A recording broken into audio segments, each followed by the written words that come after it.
Hey, everybody, it is Trags, and this week on Red Sox Beat, I welcome back the radio play-by-play voice of the Red Sox, the one and only Will Flemming. You can follow him on Twitter at Will Flemming, all one word.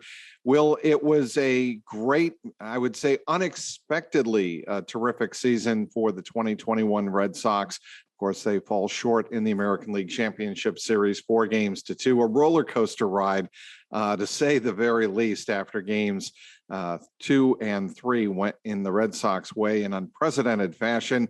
Games 4, 5, and 6, the tables were turned. I thought, Will, the turning point of the series was a game-tying home run by Jose Altuve in Game 4 when the Red Sox were up 2-1. Yeah, I think it's hard to make that argument against that. Mike, great to be with you again. Thank you.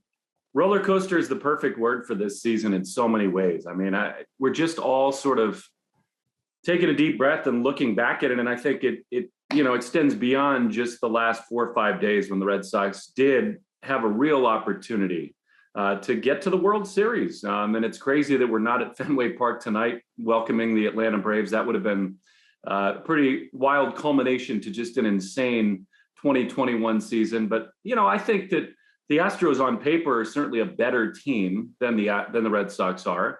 The Sox offense got hot for a couple of games. And without Lance McCullers, I thought the Red Sox had a really good chance. And you make the right point, which is you can easily say that the Red Sox could have swept the series. In Game 1, you got Tanner Houck on the mound with a 2-run lead. He gives up a homer to Altuve. And then in Game 4, the same story with Garrett Whitlock. And Garrett Whitlock was the Red Sox best pitcher this year other than Nate Eovaldi. And so no question, it's hard to argue with the setup that they had. And by the way, I'm sure we'll talk about Alex Cora in this podcast, but it's a marvel that he was able to navigate the Red Sox to that spot.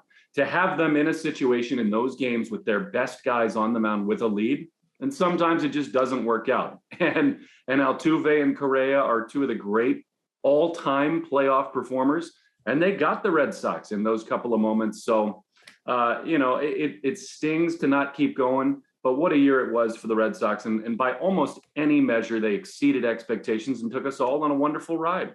Now, you bring up Will Flemming, Alex Cora. I think he is certainly in the conversation for American League Manager of the Year. I don't think there's any doubt about that, considering where the experts had picked this team and his own issues that he obviously had to confront and move past when he rejoined the Red Sox at the start of the 2021 season. It's been well documented. He had the discipline for Major League Baseball for one season. Then he returned to the Red Sox. And then to put all of that in the past and get this team off to a terrific start, the first half of the year, the best team in the American League and arguably best team in baseball for a good 2 months there, for certainly May and June, I thought. And it was good enough to carry this team into the postseason. I think he's the American League Manager of the Year, but there will be those detractors who said that in the American League Championship Series, he had a couple of games where he put the foot to the pedal to the metal, if you will, and it didn't turn out for him. Would you agree? First of all, just in a big picture view, he is the American League Manager of the Year. Now, you could argue that Kevin Cash did a wonderful job, and he did. You could talk about Tony La Russa and Dusty Baker navigating all the challenges that go with the Houston Astros. But those teams were picked to be where they finished. I mean, they were loaded rosters. The Red Sox turnaround is just remarkable. And working with them every day, Mike, it's not just the tactical stuff, which is amazing for Alex. I mean, every single night he does things that are just ahead of the curve. He sees the game in ways that very few do. But when you throw in the layer of a COVID outbreak that derailed the team for a month, exceeding expectations, 92 wins for a team that was predicted to finish fourth in the division. And by the way, that's another part of this. You play the Yankees, the Rays, and the surging Toronto Blue Jays, to be able to hold them off. The way that Alex navigated all the different personalities on this team, it's just remarkable stuff. And I mean, okay, so he pushes a little hard once with Nate Eovaldi to pitch him in relief. I mean, but the Red Sox are so limited from a pitching angle. They just don't. They were. the depth of arms. So Alex had to make some of those choices. So he sticks with Chris Sale maybe a little longer than it works out in that start, after which he'd been unbelievable. The velocity dips. We watch the games. We know what happened. Yes. But in the terms of the process, it's impossible to question those decisions. They didn't work out. That's baseball. I mean, it's not like the Red Sox have Mariano Rivera waiting in the wings. And by the way, Tanner Houck gave up the home run to Altuve. So can you say definitively that it's a better choice to go to him in that spot? 3 straight outings for him after a brilliant year giving up home runs? I don't think so. So he had to try to cut some corners and try to navigate through. And he did a remarkable job of that. So Alex Cora is the perfect guy. I mean, I say, looking back at this season, we learned 2 things. We knew about Alex Cora. Coming back, he's the perfect guy to lead this team in the dugout and in between the lines. So you find that out, not surprisingly. And the Red Sox have the perfect guy picking the players. So when you've got Chaim Bloom and Alex Cora together, the front office piece is settled, the managerial piece is settled. This team is set up for a very long run. Red Sox photographer Billy Weiss, and I'm sure you're very familiar with him, took a very poignant shot of Alex Cora giving a hug to Kike Hernandez after Game 6, after the season was over. And to me, your point about there's a lot more below the surface to Alex Cora and him knowing his players than what meets the eye. And to me, that picture, and I don't know if you saw it, Will, but sure, in the dugout, in the clubhouse hallway. Clubhouse, correct. And that captured the essence. I thought Billy did a terrific job capturing the essence of what is Alex Cora. He can be a stickler. He has high expectations, but there's nobody in that organization more supportive of his players than Cora. No, and the players love him back. And we have to remember he's known Kike since he was 10 years old and recruited him to the Red Sox. Oh, that's a great point. Listen, come get under my wing and we're going to make you an everyday star. And look what happened. Kike just went on the run of his lifetime and looks like he's going to be a fixture in Boston for a lot of years. But, we have the benefit of being around this team every day. And I just marvel, like in the dugout, an hour before every game, Rafi Devers sits next to Alex every single day. And they're not talking baseball. They're talking about life and fatherhood and what it's like to navigate life as a big league baseball player. It's not X's and O's. It's not, here's the technique we need you to use over at third base. This guy is a great, brilliant baseball tactician. But that embrace from Kike, it's another embrace also, Mike, that really stands out to me. And that's the one with his daughter. After the Red Sox defeated the New York Yankees in that wild card game. He's talked about it a lot, the journey that his family went on with him throughout all the scandal and the support they gave him and the fact that everybody can just exhale and enjoy it again. You just can't say enough things about Alex Cora and what he means to this franchise, to his players, to the fans. It's just it's a perfect marriage. I want to move on to some of the issues that this team will be facing. I guess the number one issue that is garnering a lot of attention is whether or not 5 days after the World Series, JD Martinez picks up his option of, I believe it's 18 million bucks for 2022. What do you think happens? I mean, if there's a team out there that's willing to give him more money and he and Scott Boras can navigate that, God bless him. And he's 34. We should obviously and he's an unbelievable, prolific run producer. My hunch is, if you just put me to it, I would say he will take that option and stay with the Red Sox. The one caveat I would offer is, number one, there's a likelihood that we'll have the universal DH in the National League, so that opens up 15 more jobs for him. The other side of it is, I would say that maybe there's a team out there that Scott Boras could convince JD, you know what? This is our last chance to get a longer term. And we're not talking 5-6 years, but let's say Scott could come to him and say, JD, I could get you 3 for 60. And there's a team out there that's willing to pay that. I think that would not totally shock me, but I think it's odds on likely that JD will be back. And I think the Red Sox want him back. But if JD decides that, his future is elsewhere, then I think the pressure probably ratchets up to go get Kyle Schwarber re-upped for next year and beyond to be the designated hitter. And that solves some of the lineup complexities that you have there. So I would say it's probably 70-30 that JD will take that option and stay with Boston, and everybody will be happy that he does that. And you bring up Kyle Schwarber, and I think it's interesting to see where he might fit in the puzzle. I know he expressed his sentiment that there's not a place in Major League Baseball that he would rather be than in Boston. And, some of that is player speak, but I think when it comes to players in this particular clubhouse playing for this particular manager, as we've already mentioned, I think there's some genuine feel to that, a genuine emotion to that.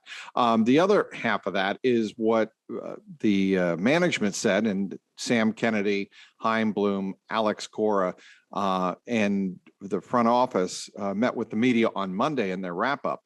And, they indicated those are two of the guys they would love to have back if it works out. I think they will. I think they're going to make a real push. And I've talked to Kyle about it several times. And it's sort of two faceted, Mike. One, he's no dummy. He knows that Fenway Park is perfect for his swing. I mean, the guy is made to play at Fenway Park. And he's just another one of these left-handed hitters that can bang it off the monster, but also has major pull power. So it's a marriage there. But I think the main thing that will keep Kyle in Boston, assuming they can come to terms that meet both parties' needs, he wants to win. And this is a guy who, from the time he came into the big leagues with the Chicago Cubs, got a taste of it, had success, and he wants to go somewhere where he's going to be in these situations over and over again. And I think we can't underestimate the impact that Fenway Park and the Red Sox fans had on that clubhouse and on that group of guys. And I would imagine, Mike, on players throughout the baseball landscape. I mean, if you're a free agent out there and you're thinking, well, I've got a lot of options, where do I want to go? I want to go with a player's manager and Alex Cora, who's proven to have the right stuff. And every player that I talk to who's there says it's a great thing. I want to go with an ownership group that's committed to winning and is going to pump hundreds of millions of dollars into the roster every year. And I want to go into that environment that I just watched on television. I want to see for myself and experience the fans all over Garrett Cole and all over the Rays and the Astros and just so supportive and loud and wild at Fenway Park. So I really think that Fenway is going to be a huge asset for, Tom and John and Sam and Chaim when they go get on the jet and try to woo some of these free agents, which they are going to do in this offseason. And that'll start with Kyle Schwarber. I just don't think he's going to go home and say to himself, there's a better fit for me. So it'll come down to dollars and cents. JD will be a part of that. But I think there's interest on both sides, and I won't be at all surprised once the CBA gets figured out, because that is a part of this, Mike. These owners and GMs have to know how much money they're going to have to spend and know that there's a season and that revenue streams are going to start flowing again. But once we get that piece figured out, and by the way, for all the gloom and doom around that, will we have a temporary work stoppage on December 2nd? I guess it's possible. Maybe it's likely, but I'm optimistic that thing will get done. And once it does, I think the Red Sox will be very active and very successful in that market. Here's the reason I think it gets done. Will, I think it gets done because they're already dealing with the aftershocks. And, it's like a bad accident on a highway. It takes a while for the traffic to resume to normal. And I think with COVID in 2020, it's going to take a lot of these franchises in baseball who are not the Boston Red Sox. It's going to take a longer time for them to heal and recover. And I don't think they want to throw a work stoppage on top of it if indeed they're committed to owning franchises and running baseball franchises. And I think, by the way, is up for some debate about some of these teams. I mean, you watch some of the ways that some of these lesser market organizations operate, it's just disgraceful. And I do think that, we've got a lot to figure out with the players and the owners and the service time issues and free agency and arbitration and team control. All those things are major issues and those are sticking points. But to me, just as important a piece of this thing is the big market teams getting buy-in and frankly mandates for some of these lesser teams to actually put money on the field. Because what's happening right now in places like Pittsburgh and others is that big market teams are writing checks for literally tens of, and in some cases, hundreds of millions of dollars to these lesser teams, and they're spending $30 million on the field. That just cannot continue. It's not a sustainable market. So the owners have got to figure out, there has to be a basement. Lesser teams, are you into this thing or not? Do you want to be in the big leagues or not? This is not just to take our money and put it in your pocket. So that's a part of this thing too. But you're right. I think the Red Sox are in a great position. And by the way, I know the owners are worth billions of dollars. They are. but they are bleeding money. In these last 2 seasons, just in terms of the revenue, the profit and loss statements for the Boston Red Sox. And it's hard to imagine this, given the TV revenues, and you see Fenway Park rocking and rolling, they are losing money. But in a relative sense, they're in much better financial shape because of all their other investments and all the other things that Fenway and the Red Sox can be. So I expect them to be very successful once this thing gets cracking again. So you think there might be a minor work stoppage while they work out the deals around the deadline? I could see a few days, few weeks, but I'm with you. I just don't think that all parties involved are crazy enough to get this thing going. Kike Hernandez, is he going to be a center fielder in 2022? I think so. I mean, I think he came over to be the everyday second baseman, but the numbers just don't lie with the production that he gave the Red Sox at that position. He's not the greatest natural outfielder. You look at all the advanced numbers, his jumps aren't the greatest, but his athleticism and closing speed, for lack of a better term, are just off the charts. And he just was a fixture out there. So I think so. I think the Red Sox maybe will kick the tires on bringing somebody like Jose Iglesias out and back into the fold. Christian Arroyo has been a defensive revelation at second base. But I also think the Red Sox are going to be looking at all kinds of options. I wouldn't be surprised if there's a second baseman out there that we're not considering, that we've not thought of, that could be with the Boston Red Sox next year. If it comes to it and the Red Sox are active in the free agent center field market, you feel great about Kike coming onto the infield and playing second base. But he'll be in one of those spots. He'll be an everyday player. And I really think, speaking of contracts and extensions, I think there will be a willingness, 2 years, $14 million. He's such a good fit here. It's such a good marriage with Alex Cora. He has shown a real interest for staying here. I think that would be something the Red Sox would be very interested in, locking him up for longer term. All right, let's get to the 2 rookies that I think everybody is wondering about heading to the rotation in 2022. I don't think one of them goes to the rotation. I do not believe in Garrett Whitlock as a starter in 2022. I want him in the bullpen. Certainly Tanner Houck, I think, has been extended more throughout the minor leagues and bringing him up. I think he goes to the rotation, but your take? 50-50. I'm tempted to try it with Whitlock because his stuff is unbelievable. Right. The splitter has become such a real weapon for him that, I think the slider rather for Whitlock. I'm with you that he's shown such unbelievable value. And actually in modern day baseball, to have a weapon like that, where he could be, like Andrew Kittredge is for the Tampa Bay Rays, where he might come into the 4th inning some days, and it's a 2-3 inning role for him. I would be reluctant, as you say, to just eschew that and move on from that and say, no matter what, we're going to make him a starter. Having said that, with an opportunity in the offseason to put him on a throwing program and to stretch him out, it's tantalizing to try it. And they got him in the Rule 5 draft because they thought he could be a starter. And I think we're starting to see why that is. I mean, it's not just the power fastball and the changeup combo, but he has that slider that's such a good weapon. So we don't need to go Daniel Bard on this thing and force it and say, there's more value. Because I think in modern baseball, we're starting to figure out that's not always the case. I mean, there is plenty of value in these long relief guys who can pitch more than every 5 days. So I think that they will be careful with that. They'd love to see it work, but they're not going to force it. And they don't want to overexpose him. I mean, look, what was it? 3/4 of the season. That's pretty good sample size for Garrett Whitlock, right? I mean, for 1 point. What did he finish? I don't even have the numbers. Yeah, he was basically the best reliever, not named Chapman, in the American League for the whole season. So he just established amazing, tremendous value. And again, another one of these pieces. It's not like when Chaim Bloom took Garrett Whitlock, he thought he'd get this. But again, you've got the whole system is working right now, from the scouts to the player development guys to the analytics, to indeed the president of baseball ops in Chaim Bloom. These guys just have it dialed. They've got the system down. They know how to identify value and bring talent in. And that process is just going to continue. You have to credit John Henry and obviously Sam Kennedy for getting their heads together and going after and getting Chaim Bloom for the model for the vision that they had for the front office. I mean, obviously it wasn't going to be Dave Dombrowski, different style. He had his success. There's no question about that. GM of the 2018 World Series champion Red Sox.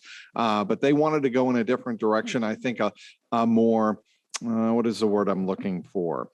Viable, for lack of a better term, model that would be financially viable going forward. And I think they get that with Heimblum, kind of like Theo Epstein with the player development machine that he wanted to create. I think the Red Sox want to get back to that with Heimblum, and I think certainly they're capable of that.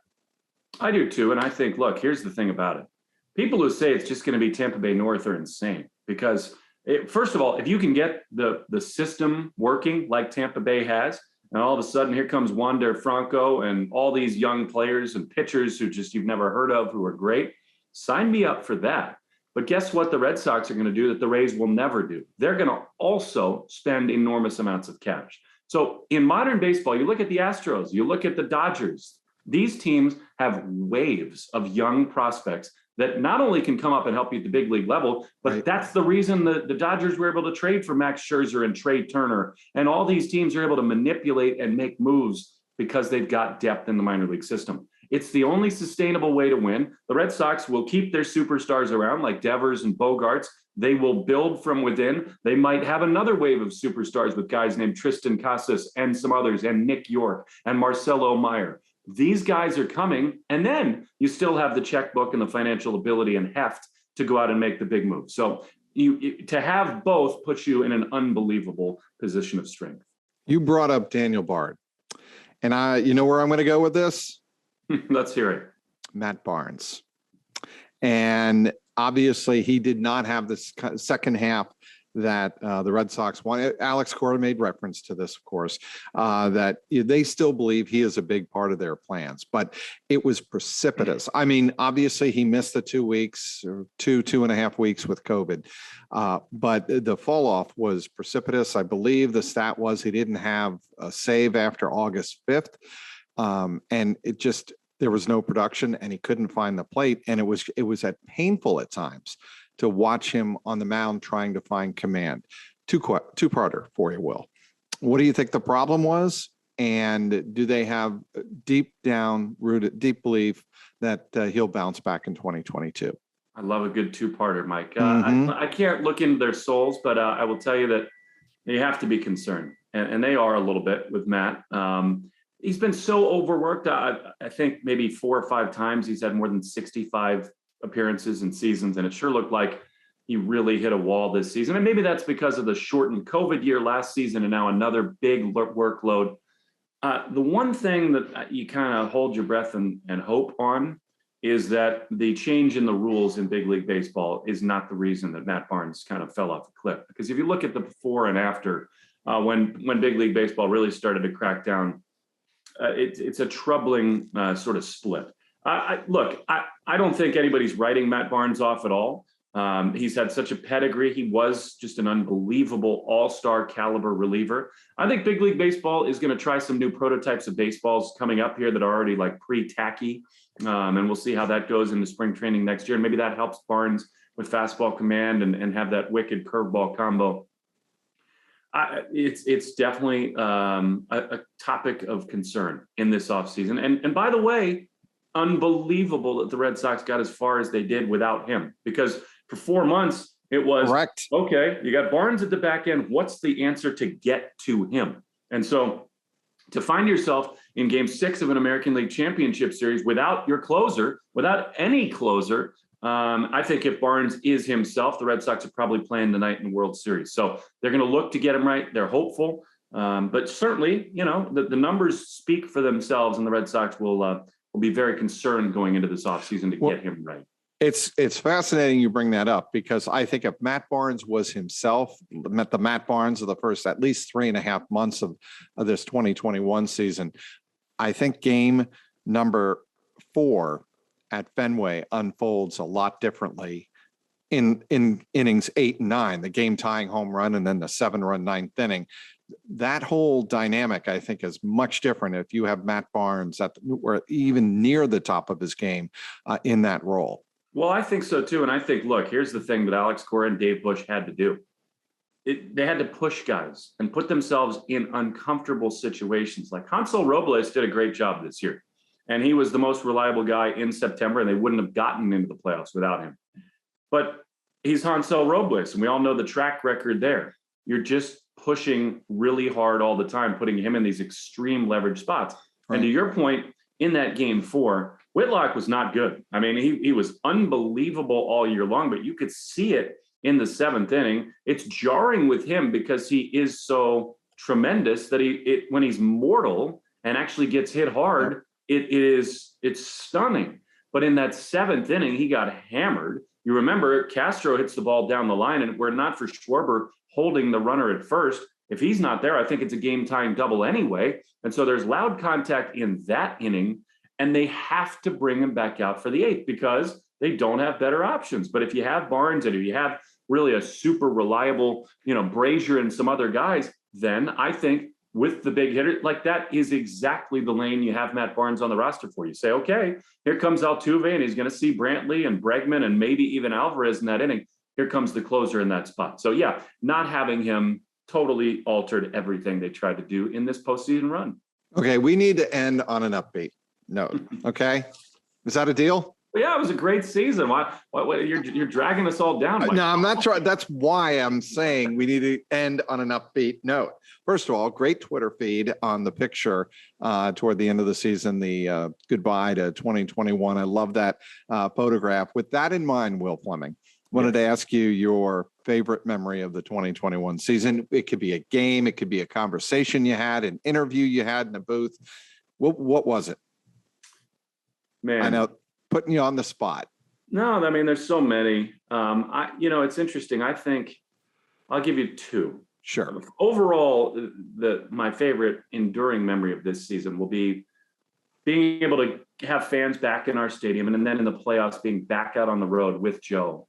It's hard for me to describe to people who listen to our broadcast, not only how wonderful a partner Joe is to me, how generous and selfless, but how in awe I am of his mastery of the craft and Red Sox history. And I just sit there kind of agape at how unbelievable he is and what a friend he's become to me. Mm-hmm. So to be sitting in ballparks for, the ALDS with the Tampa Bay Rays, and then it really, really hit me when we're in Houston for game 1 of the championship series as the Red Sox come onto the field, and all of the pageantry that surrounds that.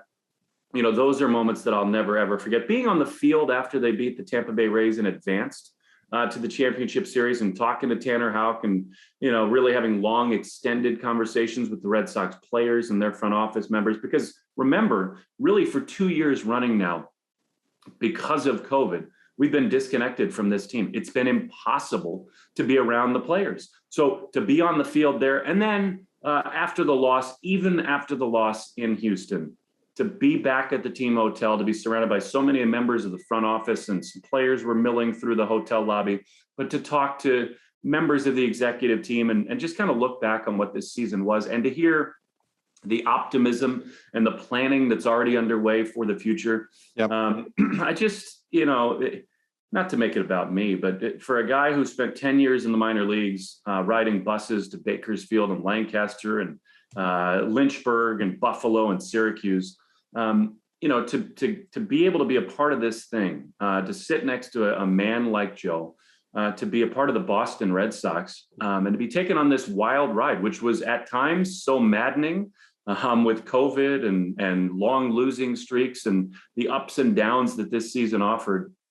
When you step back and reflect on the season and the moments and frankly, the joy that it brought us, because, sitting in front of I urge anyone out there who's listening to this podcast and watching it, in 2022, you got to get to Fenway Park, because listen, it's always been a wonderful place. It transformed into something totally different this year, where to the point where your entire body was pulsating being in that ballpark. And it just felt like this incredible community revival and a support of a really likable group of young guys who gave it their all this season. And Boston and New England and Red Sox Nation, who embraced me and reached out to me all season long, got to just frankly party. And it was really awesome to be a part of it and to kind of help with the soundtrack of that and to narrate some of the magical moments of this season. And I'm just honored to be a part of it, Mike. And literally, I think it's now 111 days till we get going again in Fort Myers in spring training. So we're counting the days for that. And it's just a true blessing to be a part of it. You're one of the true great guys to have on this podcast. I put you up there with Ian Brown as one of my very favorite guests I have on this podcast because, like Ian, you guys paint a tremendous picture of what's going on at Fenway Park and obviously with the Red Sox on the road day in and day out. It's just really, it's wonderful to listen to you. It's wonderful to follow you on social media. I know you don't post as much as maybe some other people. I try to be Mr. Positive on social media, no snark for me. Well, I'm all for that because I've had enough snark on social media to last 10 lifetimes. But anyway, we won't, as I said, I promised you, Will, I would not end this on a negative note. Very positive. I'm sure this is inside baseball to a lot of people, but I taped this. I live in my hometown now of Cincinnati and have reached out a couple of times and had John Sadak on, and I know you know John. And when I listen to you describe your experience doing the Red Sox, it's very akin to what it is for John doing the Cincinnati Reds. And I believe you know this, John was very close to not coming back to baseball and perhaps going in a different career direction. And then the Cincinnati Reds reached out. So it's great to have guys like you on because you very much appreciate the ability and the joy and the responsibility of painting that picture day in and day out to a lot of baseball fans who can't be at Fenway every day. John is one of my dearest friends, not just in sports broadcasting, but in any walk of life. And, I met John when I was with the Potomac Nationals and he was with the Wilmington Blue Rocks. And we sat in a trailer on the back of Fitzner Stadium in Woodbridge, Virginia, literally a trailer that was. I love minor league stories. With no walls separating our broadcasts. We kind of had to be quiet so that the other wouldn't be distracted by the others killing bugs all over the place. And then, we're watching dancing celery up in the ballpark in Wilmington. And then I moved to Indianapolis and Pawtucket, and he gets the job with the Scranton Rail Riders. And, our paths connect many, many times. And, John, I've always admired his talent and his ability, which, people in Cincinnati now get to see every day. The guy is just an enormous talent that should total be recall. It's TR Sadak. That's what I call him. No, he's unbelievable. But for me, he was more than that. He was a guy who helped me navigate some of the real hard moments and the times when you do doubt whether it's actually ever going to work out. And so I think both John and I kind of have this thing in the background where I promise you, when I'm at Minute Maid Park and Rafi Devers is up with 2 on and 2 out in the 8th inning, it is not that far from my mind, the memories of being in these tiny little dinky minor league ballparks and all the conversations that I had with my family and my wife and my friends like John about just keep going, keep pushing, have faith in the process, do you, and it will work out. I mean, I just think that's always in the backdrop of everything that I'm trying to do. So I'm glad you've gotten to know John the way that I have, because I love him and I'm so happy for everything that's come his way. As somebody who has done baseball games at Duffy Fairgrounds in Watertown, New York, in the New York Penn League, those stories about the moths and the mosquitoes and other bugs flying around you, I can more than relate with. Yep. I don't sympathize. I empathize with that, with those environments. We're not in Kansas anymore, right? No. Will, it's been a pleasure having you on. I want to thank everybody for downloading today's podcast. Thank our terrific guest, Will Flemming, the one and only radio play-by-play voice of the Boston Red Sox on the WEEI Red Sox Radio Network. You can follow him on Twitter at Will Flemming, all one word. Do you do Instagram, Will? Very rarely. I'm more just check in on it. I don't post too much on it. I've really tried. This will drive my bosses crazy, but I've tried not to do too much social media. I try to live in the real world as much as I possibly can. And you've got great artwork behind you, by the way. Little plug for your first daughter. My 3-year-old Picasso, right? That's what we're working with. Yeah, my son Bailey, he is happy. He's the happiest of anybody that the Red Sox run came to an end, because I can't tell you how many times he would wake up in the morning, Daddy, is there a baseball game tonight? And while he was excited and asked me if Rafi hit home runs, he's happy that the season is over. So, from now until February, it's dad time with Bailey and my new son, Charlie. So I'm thrilled to be home, but I cannot wait for it to get going again next year. Enjoy fatherhood version 2.0. For Will Flemming, I'm Mike Petraglia, and this has been the Red Sox Beat podcast, powered by CLNS Media.